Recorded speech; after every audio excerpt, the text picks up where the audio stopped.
Vəfat etmiş dövlət qulluqçularının vərəsələrinə müavinət ödəniləcək.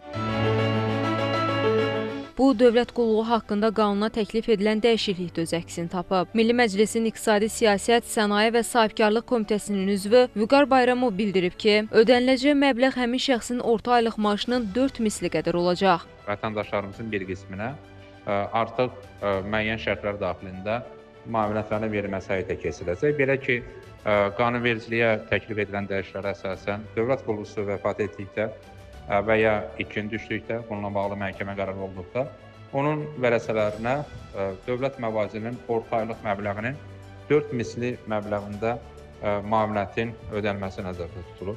Millət vəkili bildirib ki, bu bir dəfəlik müavinətdir və ölən şəxsin ailəsinin sosial təminatını gücləndirmək məqsəd daşıyır. Xüsusən də dünyasını dəyişən dövlət qulluqçularının ailələrinə sosial baxımdan dəstək nümayiş etdirməkdən ibarət. O baxımdan qanunvericiliyə təklif edilən dəyişikliklər sosial təminat baxımından vacib dəyişikliklərdir. Bu, birbaşa məhz həmin ailələrin sosial təminatını gücləndirməsi aspektindən vacibdir. Bu, praktik olaraq həm vətəndaşlarımızın bu imkanlardan yararlanmasına gətirib çıxaracaq. Qeyd olunub ki, vərəsələr müvafiq orqana müraciət etməklə müavinəti əldə edə bilərlər. Nigar Polad, Fidan Əsədli, Xəzər xəbər.